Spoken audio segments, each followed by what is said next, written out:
Lo primero que vamos a ver en la clase, ¿no es cierto? Como apareció ahí, ¿no es cierto? Cuando expliqué el programa, evidentemente en la parte introductoria. Y para la parte introductoria es bien relevante entender cuáles son los conceptos que se utilizan, qué conceptos estamos, digamos, manejando. Uno de los conceptos que utilizamos en historia, aunque no viene de la historia, es un concepto sociológico que se llama en inglés STS, Science and Technology Studies, o estudios de ciencia y tecnología, que es un conjunto de estudios antropológicos y sociológicos, y los historiadores y las historiadoras, por supuesto, lo usamos, para entender el fenómeno científico contemporáneo. Entonces, los historiadores y las historiadoras, ¿no es cierto? No somos personas que miramos el pasado como una suerte de vitrina, digamos, en el tiempo, o qué sé yo, una suerte de visión como de anticuario, sino muy por el contrario, ¿no es cierto? Nosotros entendemos que el pasado es un lugar importante para entender el presente. Y como yo quiero que ustedes entiendan el presente, lo que es la ciencia, la actualidad, el papel que juega, las amenazas que tiene, digamos, y los potenciales que tiene la ciencia, entonces ocupamos estas categorías sociológicas para entenderla, para entender la ciencia contemporánea y ahí, ¿no es cierto?, mirar hacia el pasado. Lo que vamos a mirar acá no es un concepto que defina, ¿no es cierto?, la ciencia como algo estático, sino más bien, como dice el autor que vamos a revisar acá, ¿no es cierto?, como una ciencia en acción, es decir, en el momento en que está ocurriendo. Y eso es bien relevante para poder entender, ¿no es cierto?, una noción que va más allá de la visión, digamos, más corriente de que la ciencia es algo estático o que está relacionado con ciertos grupos. Y vamos a mirar entonces de esta manera a la ciencia no como un fenómeno aislado, que a pesar de que ocurre, por supuesto, en los laboratorios, ¿no es cierto?, en las universidades y en algunos países también en ciertas instituciones, institutos o algunas empresas, sino más bien vamos a mirar cómo, a pesar de que existe laboratorio, a pesar de que existen, qué sé yo, universidades, la ciencia está íntimamente vinculada con la sociedad. Y entonces, para eso vamos a utilizar estos conceptos de STS, de ciencia, de estudio de ciencia y tecnología, de modo de examinar, ¿no es cierto?, el entorno social, como dice acá, político, económico, cultural, en el cual tiene lugar lo que se produce como ciencia, por ejemplo, los papers, ¿no es cierto?, pero también las patentes, las vacunas, vamos a mirar, cómo circula la ciencia y cómo, ¿no es cierto?, también circulan los usos de nuevos conocimientos. Cómo el nuevo conocimiento también va circulando a través de estas redes globales. Hasta hace poco el estudio de la ciencia y los científicos, también incluimos los técnicos, que son parte importante de la generación de conocimiento, aunque no se trabajan mucho, estaba limitado, ¿no es cierto?, a una historia de las ideas, es decir, las ideas científicas son bien relevantes, por supuesto, la filosofía de la ciencia, que acá también se hace en esta facultad, según sé, que son más bien cuestiones epistemológicas o criterios de demarcación para entender, ¿no es cierto?, cómo funcionan las ideas científicas, y una sociología de la ciencia que principalmente estudiaba las instituciones científicas o organizaciones, pero que no profundizaba en el proceso científico técnico, que es un proceso principalmente social. Esto tiene una historia de los años 70 del siglo pasado, del siglo XX, ¿no es cierto?, donde se desarrolla en Edimburgo un programa, el programa fuerte, el Strong Program, que es un programa sociológico que busca, ¿no es cierto?, mirar la totalidad del proceso de producción científica, no solo el producto acabado, es decir, no solo los papers, no solo las vacunas, no solo las patentes, digamos, sino todo el proceso mismo de cómo se va llegando a ese lugar. ¿Mm? Eh, por lo tanto, lo que aquí hay que hacer, y lo que hicieron ellos, ¿no es cierto?, es no circunscribir solamente el estudio de la ciencia a los éxitos de la ciencia, es decir, cuando se logran estos productos. Es decir, no solamente hay que estudiar a los Newton, a los Einstein, a la familia, digamos, a la familia Curie, porque no solamente está el padre y la madre, sino la hija, digamos, la familia que más, de hecho, premios Nobel tiene en la historia, eh, sino también hay que estudiar aquellos conocimientos fallidos, es decir, aquellos que no logran ser patentes, que no logran ser premios Nobel, que no logran, ¿no es cierto?, ser papers. hay que mirar el conjunto del fenómeno científico-técnico. Y vamos a hablar ahora de tecnociencia. Cada vez más vamos a dejar de mirar la ciencia separada de la técnica y vamos a comenzar a pensar, ¿no es cierto?, la ciencia como un fenómeno también técnico, por lo tanto tecnocientífico. Este programa sociológico se potenció en los años 80 del siglo pasado con algunos investigadores, ¿no es cierto?, que van a partir de la idea de imparcialidad, es decir, no van a tomar parte por ninguna de estas visiones, comillas, exitosas de la ciencia, es decir, no van a terminar solamente viendo, como dije, a los Newton, qué sé yo, a Einstein, sino también, ¿no es cierto?, van a ver todo el fenómeno en su totalidad y también van a tratar de buscar un enfoque simétrico para analizar estudios de caso, es decir, que no vea solamente a las ideas por sobre la materia, sino que también, ¿no es cierto?, cómo la materialidad de la ciencia también juega un papel. Aquí no lo vamos a ver en tanto en detalle, pero tiene que ver principalmente con el uso de instrumentos y otros aspectos vinculados con la propia materialidad. Y la materialidad también está involucrada con los procesos de industrialización, en fin. Entonces, no pensar que no hay ciencia, no pensar que fuera de Europa, fuera de los países industrializados, no hay ciencia, sino que más bien tratar de encontrar, ¿no es cierto?, el proceso amplio para entender por qué en aquellos países donde no hay industrialización, ¿no es cierto?, no se ha desarrollado una ciencia de la misma manera que los países industriales. Todos estos estudios STS pusieron algo muy interesante, que es poner en contacto, ¿no es cierto?, a los científicos directamente, ¿no es cierto?, con estos investigadores. Y estos investigadores van a tratar de trabajar algunas llamadas ciencias marginales, es decir, ciencias que no tienen, por ejemplo, tanto índice de impacto en las revistas científicas, o que no generan patentes, por ejemplo, o cuyas patentes prácticamente no tienen una utilidad práctica o industrial. Y también lo que se llama las controversias científicas, es decir, cuando los científicos se enfrentan en una controversia para dilucidarnos, digamos, una idea, digamos, o un enunciado. Las controversias científicas van desde por ejemplo, en los estudios del ADN, que son los que principalmente aquí aparecen, ¿no es cierto?, hasta otro tipo de controversias vinculadas con qué sé yo, cómo funciona la luz, cómo funciona la materia, etc. Dependiendo de lo que estemos hablando. Y van a encontrar justamente en estas ciencias marginales, es decir, los que no logran llegar a un premio Nobel, qué sé yo, y también en estas controversias científicas, es decir, cuando se enfrentan los científicos, una puerta, una vía de entrada, ¿no es cierto?, para entrar, para abordar, digamos, la ciencia en su expresión más amplia y mucho más compleja que solamente los ganadores o los éxitos de la ciencia, que es justamente lo que nosotros no vamos a ver acá, solamente vamos a ampliar esta perspectiva. En términos también filosóficos, esto está muy influenciado por Wittgenstein, cuando hablan, ¿cierto?, respecto a los problemas del lenguaje. No lo vamos a ver acá con tanto detalle, por supuesto, ni mucho menos, pero solamente se los menciono. De modo que la actividad científica va a ser estudiada como resultado de prácticas sociales concretas. Y acentúo la palabra social acá y la palabra concreta, porque significa que justamente para entender cómo una idea se desarrolla, por ejemplo, qué sé yo, la teoría de la relatividad, tenemos que ver, ¿no es cierto?, qué es lo que estaba ocurriendo con la ciencia a principios del siglo XX no sé, en Europa o en Alemania. Tenemos que entender, ¿no es cierto?, por qué las propias dificultades que tuvo en su momento Albert Einstein para seguir una carrera tradicionalmente científica, ¿no es cierto?, son parte componente de lo que fue después el desarrollo de sus ideas.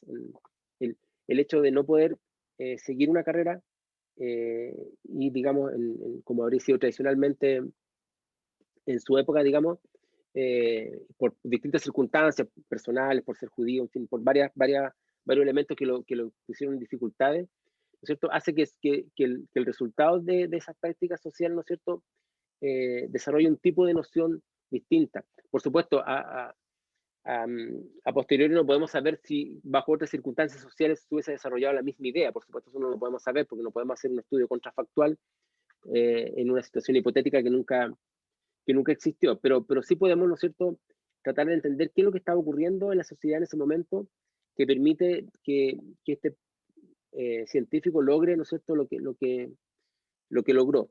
Y ahí donde, por ejemplo, el caso de Albert Einstein justamente juega un papel muy relevante su primera esposa, Milena Maric, que es muy poco conocida, en el momento en que él, en 1905, publica sus dos grandes, digamos, artículos, que son la base, digamos, de la teoría, de algunas de su teoría, digamos, en un momento en que él no estaba trabajando en la universidad, era un trabajador en una oficina de patentes en Berna, en la capital, que es una ciudad chiquitita en todo caso, de Suiza. Y, ¿no es cierto?, el hecho de que su esposa, que había pasado por un politécnico igual que él, que había obtenido igual que él un doctorado en física, digamos, es realmente su co-investigadora. ¿Qué es lo que estaba pasando ahí? ¿Por qué nosotros podemos ver solamente a la figura de Einstein y no a su esposa? Que también tiene que ver justamente con esta idea de estudiar las ciencias marginales. Y eso es bien interesante. No mirar solamente a la figura de Albert Einstein, sino que tratar de buscar con mucha dificultad, porque esto no es tan fácil, vamos a ver por qué es tan difícil encontrar estas ciencias marginales a aquellos que no aparecen en esta historia que es la historia que nos presenta, digamos, la visión más conocida. Aquí hay un autor muy relevante para entender esta visión de la ciencia como construcción, como una idea social, que es Thomas Kuhn, que tiene un libro muy famoso que se llama La estructura de las revoluciones científicas, que es un libro que se publica en 1962. Tal vez ustedes habrán escuchado, ¿no es cierto?, la idea de los paradigmas científicos. Justamente eso es lo que articula el texto de Kuhn, ¿no es cierto?, cómo los paradigmas autorizan y restringen un cuerpo de conocimiento que se produce por los científicos, de modo que la verdad no es algo eterno, no es algo que esté, bueno, esta es una discusión, por supuesto, filosófica, no estoy diciendo que sea así. Desde el punto de vista de Kuhn, la verdad es una construcción social. Por tanto, cuando nosotros planteamos algo como verdad o como enunciado científico, es porque la comunidad científica ha definido como verdad esto. Y lo que justamente hace las revoluciones científicas es cambiar estos paradigmas. Y lo que antes era verdad queda, digamos, transformado probablemente en algo o falso o en algo que se puede discutir, digamos. Pero para eso es necesario que el paradigma se transforme, y son algunas figuras los que transforman estos paradigmas, como el propio Einstein que había mencionado en un momento, ¿no? Entonces, si uno estudia la ciencia desde el punto de vista kuhniano, de Thomas Kuhn, ¿no es cierto?, puede entender que lo que afirmamos como enunciado y como verdad tiene que ver con las prácticas científicas, es decir, cómo se hacen las carreras científicas, cómo se llega a publicar, desde dónde uno publica, ¿no es cierto?, cómo consigue el dinero para los laboratorios, cómo se genera la relación entre científicos colaboradores, digamos, y todo lo que nosotros conocemos respecto del propio funcionamiento de la ciencia. Entonces, lo que vamos a hablar en este curso es justamente eso, no lo que nosotros pensamos como una ciencia ideal, lo que debiera ser el conocimiento científico, quién debiera trabajar, sino lo que efectivamente ocurre en los laboratorios. Y por eso vamos a meternos en estos estudios sociológicos, para entender la historia justamente de la ciencia. Hay varios autores como Latour, Lauren Dustin, Norse Tira, que en los 80 trabajaron estas perspectivas. Elena pregunta si este análisis se hace en relación a una ciencia en particular o en general. Miren, siempre es particular, pero tratamos de que esto se vea como algo más amplio. Normalmente las categorías que vamos a trabajar acá, con los textos que vamos a revisar, van a ser principalmente los estudios biológicos, ciencias biológicas, y también la física. Vamos a mirar algo sobre todo cuando veamos el tema la propia historia de Einstein con su primera esposa, ¿no? Ahí vamos a hablar de física. Pero sea física, química o biología, ¿no es cierto?, de alguna manera es un modelo que tiene que ver con todas las disciplinas. también incluso con las disciplinas humanísticas. Bien.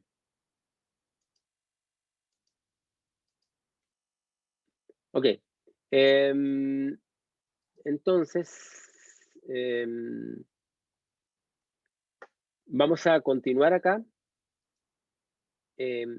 presentando un poco el trabajo de este primer autor que vamos a revisar. Recuerden, el primer texto que vamos a revisar es Ciencia en Acción, de Bruno Latour, y que está, si ustedes ven, está dentro del programa. Vamos a mirar acá. En el programa del curso, lo primero es este texto de Latour, Ciencia en Acción, ¿no? Y está en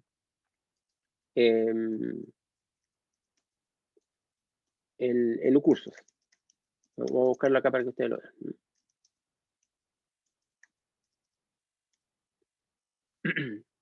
Bien. Este libro que está en castellano acá originalmente, bueno, Latour es un escritor, es un investigador, un antropólogo francés, pero bueno, que escribe en inglés principalmente, este está traducido. Y este texto de alguna manera es el corazón del curso, del enfoque del curso, y justamente habla de la ciencia en acción, es cómo seguir a los científicos a través de los ingenieros, a través de la sociedad. Y es justamente lo que nosotros queremos hacer. Lo que vamos a revisar acá tiene que ver con la idea de la caja negra de Pandora, como cuando nosotros miramos la ciencia como un fenómeno social, de alguna forma abrimos la caja de Pandora, como el mito griego, digamos, dejamos que los demonios, ¿no es cierto?, nos inunden y empezamos a mirar la ciencia de una manera distinta como la habíamos estado viendo, ¿no? Y vamos a mirar acá cómo va a jugar este autor con estas escenas, escena 1, escena 2, ¿no es cierto?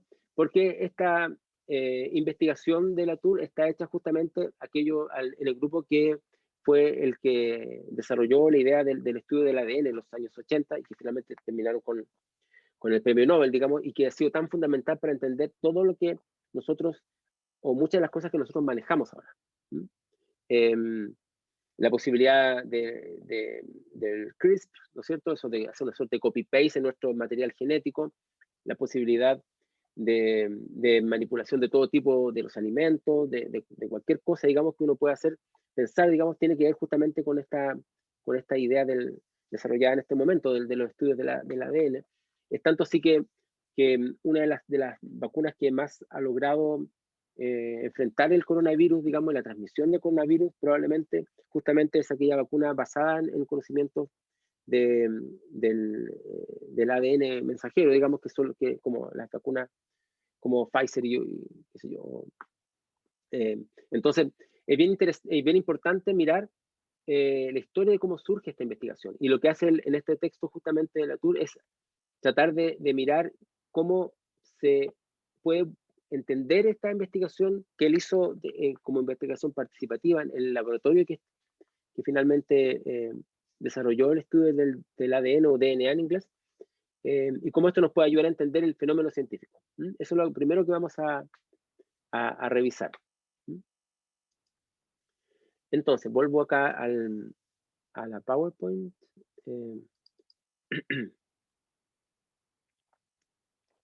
Lo que me gustaría hacer ahora en este momento que queda es justamente hacer una especie de introducción a este autor. Vamos a mirar unas cosas breves para poder dejar el tiempo para consulta, pregunta o algún comentario. Bueno, este autor, Bruno Latour, como dije, ¿no es cierto? Ustedes lo pueden buscar en internet, es súper conocido, estuvo en Chile hace un tiempo, de hecho se reunió con nosotros en nuestro grupo. Digamos, es un autor bien famoso sobre ese tema y el gran libro clásico de él es este libro Ciencia en Acción, del año 1987, ya bastante antiguo, pero que sigue siendo, ¿no es cierto?, un punto importante para entender en qué sentido, ¿no es cierto?, el trabajo de los científicos, como dice acá, ha sido una construcción social.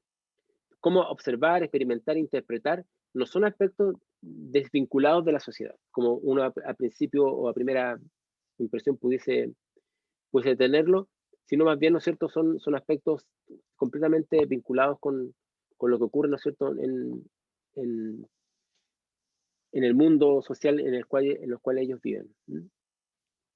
Una de las maneras a partir de las cuales se estudian estas construcciones sociales, como dije, ¿no es cierto?, a partir de las controversias en que se enfrascan los científicos, como las formas de persuasión, los lazos con los organismos financieros y las lógicas sobre las cuales se cimentan las carreras científicas son parte, ¿no es cierto?, de cómo se construye la ciencia, y esto se ve principalmente en el estudio de las controversias.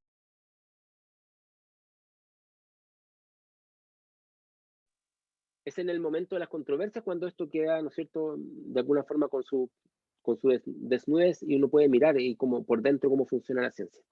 Por ejemplo, ¿cuáles son las formas de persuasión que tienen que ver con las revistas científicas? ¿Por qué hay revistas científicas que tienen mayor índice de impacto que otras? ¿Por qué? ¿Cómo funciona el índice de impacto? ¿Por qué los científicos prefieren una respecto de otras? Y cómo, ¿no es cierto?, la persuasión no tiene que ver solamente con nociones del tema que se está estudiando, sino también la forma en que se pone en una revista. También es muy importante entender cómo funciona el financiamiento de la ciencia. ¿Por qué hay algunos países que invierten y de qué manera invierten en el conocimiento científico?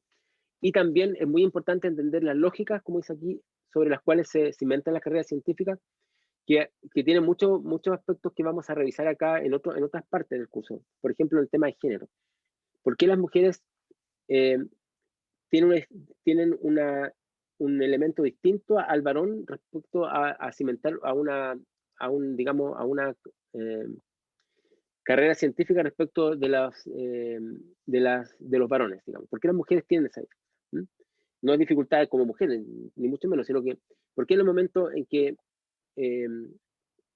la mujer, digamos, está en un momento propicio para, por ejemplo, para tener hijos, digamos, el hecho de tener que decidir o no tener hijos, o tener hijos y tener que al mismo tiempo asumir una carrera científica, ¿no es cierto?, puede ser un aspecto que tiene que ver con el desarrollo de las carreras científicas. Está estudiado, vamos a verlo acá, ¿no es cierto?, que cuando las mujeres se dedican a la ciencia, se dedican a ciertas áreas y no a todas, o cuando las mujeres pasan por todas las dificultades y llegan a ser académicas en la universidad, normalmente son las que le encargan mayor cantidad de trabajo administrativo respecto a los varones, por ejemplo. Son cosas que tienen que ver con las propias carreras científicas, o el papel que juega el dueño del laboratorio, por ejemplo. En una carrera científica, el papel que juegan las becas, el papel que juegan los financiamientos de las universidades, son fundamentales para entender cómo se desarrolla la ciencia. Antes de continuar, dice Elena Rivera, dice el escándalo de Zócal. Eso ya no lo sé. ¿Se refiere al tema cuando del premio Nobel del ADN? ¿Hubo otro escándalo? Porque hay millones de escándalos en la ciencia. Bueno, los escándalos, el escándalo que yo, bueno, que está vinculado con la literatura que vamos a ver ahí, tiene que ver con el hecho de que en este grupo, antes de entrar a lo que tú dices, en este grupo, al mismo tiempo que este grupo estaba estudiando el ADN, había otro grupo, ¿no?, haciendo el mismo estudio. Y había un ex, digamos, colaborador de este grupo que lo mandan como espía, trabaja con otro y le va entregando toda la información. Eso después se supo, porque en el fondo fue un trabajo colaborativo sin quererlo, digamos, donde el otro grupo le aportó al grupo que finalmente se gana el Nobel, se supo, y de hecho fue bien cuestionado el premio Nobel que le otorgaron. Bueno, finalmente se lo otorgaron igual, pero también fue un escándalo. Lo de Zócal, dice un tipo que mandó un paper a una revista diciendo que la gravedad era un constructo social. Esa parte no la sé. Tal vez nos puede después tú aclarar mejor de qué se trata o si lo escuché ya no me acuerdo, pero ya a esta altura de mi vida ya mi memoria me falla, pero nos puedes contar. Cuando uno ve ese tipo de elementos, digamos, no elementos de situaciones o de casi anecdóticas, ¿no es cierto? Tiene que entenderla también, que esto permite entender otras cosas, y eso va a ser importante para este curso, cómo funcionan las propias carreras académicas. Lo que vamos a ver acá, ¿no es cierto?, es cómo se construyen los hechos científicos, y los hechos científicos se fabrican evidentemente en laboratorio, se fabrican en las revistas. Para fabricarlos necesitan, ¿no es cierto?, financiamiento, y necesita anclarse bajo un sistema de carreras científicas, que, como dijimos, trae muchas dificultades para ciertos grupos, por ejemplo las mujeres, o que, ¿no es cierto?, favorece a una investigación al respecto de otras. No vamos a mirar, ¿no es cierto?, una reconstrucción racional de las teorías científicas, sino más bien vamos a ver una suerte de fabricación de hechos científicos principalmente.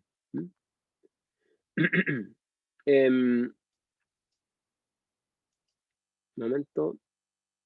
Ya. Bueno, Latour, ¿no es cierto?, lo que nos dice es que hay que entrar por la puerta trasera de la ciencia, es decir, no entrar por los éxitos, no entrar por los premios, sino que tratar de entrar por otro lado. Y sobre todo en el proceso de elaboración de la ciencia. Antes que la ciencia elaborada, vamos a ver que esto él lo toma como una figura, en el sentido que para mirar la ciencia en acción hay que mirar el momento que se va construyendo y no cuando ya es un paper, es una patente. Solamente a partir de esta opción metodológica podemos abrir la caja negra de Pandora, ¿sí? Es decir, estudiar lo que no sabemos del proceso de elaboración de enunciados científicos. Lo que ya sabemos es que Einstein hizo su teoría de la relatividad, sabemos que en 1905 escriben esos par de artículos, digamos, sabemos que después, ¿no es cierto?, le otorgan el premio Nobel, sabemos que Eddington, ¿no es cierto?, a través de un eclipse logra demostrar, digamos, cómo definía digamos, la luz en relación a la gravedad Albert Einstein. Eso lo sabemos, digamos. Pero lo que no sabemos es cómo ocurrió esto, ¿no es cierto?, vinculado a la sociedad en la cual le tocó vivir a Albert Einstein. El hecho de ser quien fue. Y es un poco lo que queremos ver en esta clase. Pero para eso es necesario no llevar preconcepciones acerca de lo que es un conocimiento científico. No tenemos que pensar que hay conocimiento científico y conocimiento no científico, sino que más bien tenemos que ver todo lo que se llama el proceso de hacer ciencia, cómo la ciencia se va construyendo al margen de que nosotros pensamos que están construyendo una verdad o que están equivocados, digamos. Antes de pensar lo que debiera ser una disciplina científica, lo que nosotros tenemos que hacer es ver cómo se construye como ciencia, como disciplina. Es un poco la idea. Entonces, para la próxima, para seguir con la clase, digamos, lo que vamos a hacer es, siguiendo el programa que yo lo definí, ¿no es cierto? Momento. Siguiendo el programa, entonces, es mirar el texto de la página 1 a la 21. Como ustedes verán, el texto está acá, lo pueden ver, y es una descripción del momento de la ciencia elaborada, el proceso de elaboración, que vamos a ver acá, ¿no es cierto?